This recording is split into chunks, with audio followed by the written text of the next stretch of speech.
Тысячи ручьев золотистого зерна сливаются в могучую реку нового урожая. На заготовительные пункты Чимкентской области уже поступило 400 тысяч тонн пшеницы, почти на 100 тысяч тонн больше плана.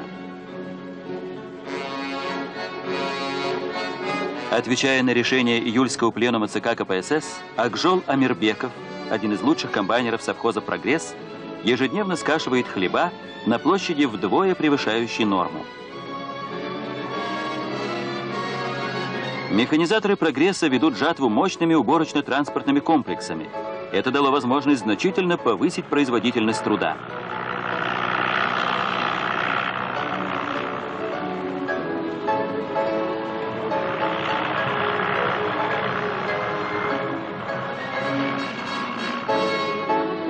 В совхозе подведены первые итоги соревнования механизаторов.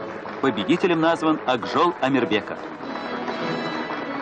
Идет в закрома родины зерно Южного Казахстана. Белгородский витаминный комбинат. На долю этого предприятия приходится 40% всех выпускаемых в нашей стране витаминов. В цехах комбината современные автоматические установки. Автоматика контролирует и ход тончайших химических процессов.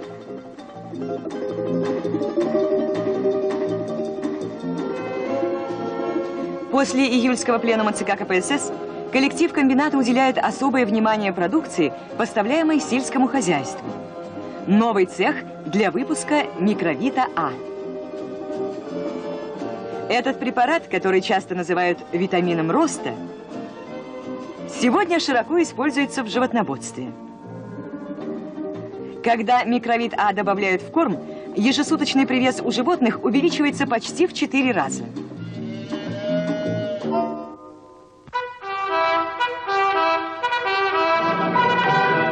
Эта комсомольско-молодежная бригада Белорусского автомобильного завода на редкость единодушна во всех своих увлечениях. Общий интерес к искусству, общее серьезное отношение к учебе. Душой бригады считают комсорга Георгия Гуриновича, делегата 18-го съезда ВЛКСМ. Основой крепкой дружбы этих ребят стала ударная работа на сборке могучих многотонных самосвалов, знаменитых БелАЗов.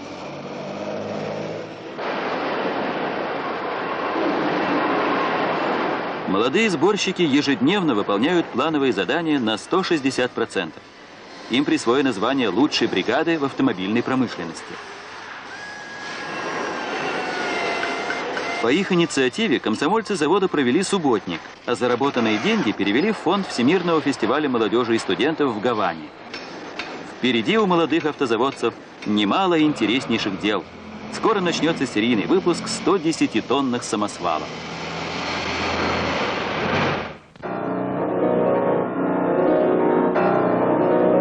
С именем Николая Гавриловича Чернышевского связана целая эпоха в духовной истории нашей страны.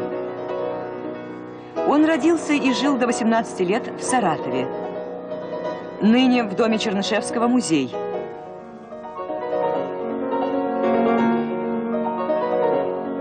Саратовская действительность сыграла большую роль в становлении мировоззрения будущего ученого и писателя.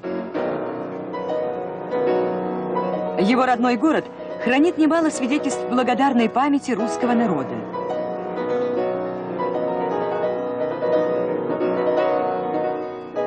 Со дня рождения Николая Гавриловича Чернышевского исполнилось 150 лет. Этой знаменательной дате было посвящено торжественное заседание в Большом театре Союза СССР, на котором присутствовали руководители Коммунистической партии и советского правительства. Академик Федосеев отметил, что личность Чернышевского и поныне вызывает восхищение величием гражданского и человеческого подвига. Владимир Ильич Ленин называл его великим русским революционером-демократом, ближайшим предшественником марксизма. Идеи Чернышевского продолжают и сейчас служить Родине и народу. В Москве состоялось торжественное собрание, посвященное Дню Возрождения Польши. В президиуме член Политбюро ЦК КПСС, первый заместитель председателя Совета министров СССР Мазуров, секретарь ЦК КПСС Русаков, представители партийных, советских и общественных организаций. Заместитель председателя Общества советско-польской дружбы Кривошеина подчеркнула в своем докладе, что отношения между нашими странами строятся на принципах пролетарского интернационализма. Посол Польской Народной Республики в СССР Альшевский сказал: «Польский народ навсегда сохранит память о том, что решающим фактором в освобождении Польши был героизм Советского Союза и его армии». Прекрасным примером сотрудничества двух стран назвал он полет первого польского космонавта Гермашевского на космическом корабле «Союз-30». В горном селении Азербайджана Тикябанде никто не удивится, узнав, что человек прожил 100 лет. Люди здесь живут долго. Глубоким почтением и постоянным вниманием окружен человек, которому исполнилось 143 года. Меджид Агаев – один из старейших жителей нашей планеты.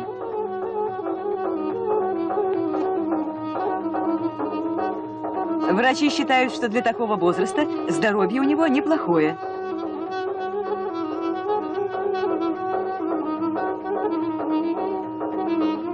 Не жалуется на здоровье и жена Меджида Агаева, Кинанас. Ей идет всего 99-й год.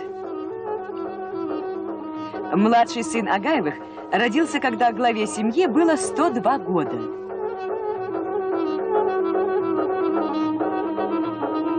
Вся жизнь дедушки Меджида – пример подлинного трудолюбия.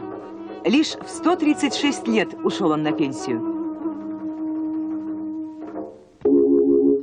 Любой прохожий остановится в безмолвном восхищении, когда на одной из тихих улиц Оренбурга увидит чудо-скворечник.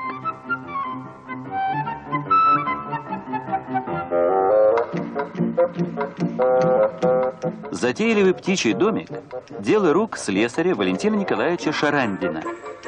Увлекся он резьбой по дереву и решил порадовать маленькую Марину. Увидел, что получилось хорошо, и принялся за отделку собственного жилья. Постепенно, год за годом, изукрасил он весь дом затейливым деревянным кружевом.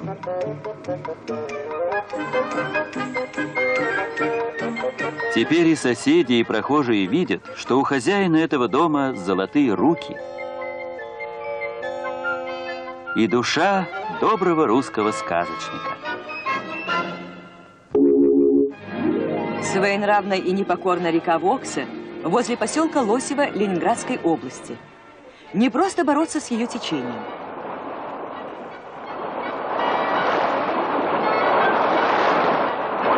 Спортсмены общества «Труд» провели здесь всесоюзные соревнования по гребному слалому. На трассе 29 ворот. Положение, в котором лодка должна пройти каждые ворота, строго оговорены правилами. Сложные маневры не всегда заканчиваются благополучно.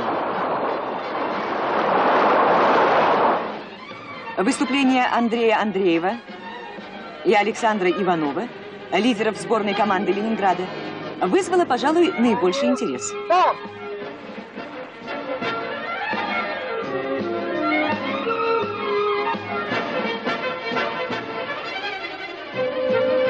Оба они мастера спорта, студенты-дипломники.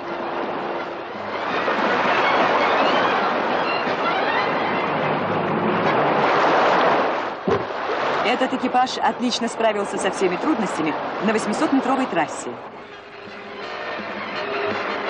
Иванову и Андрееву вручены награды победителей.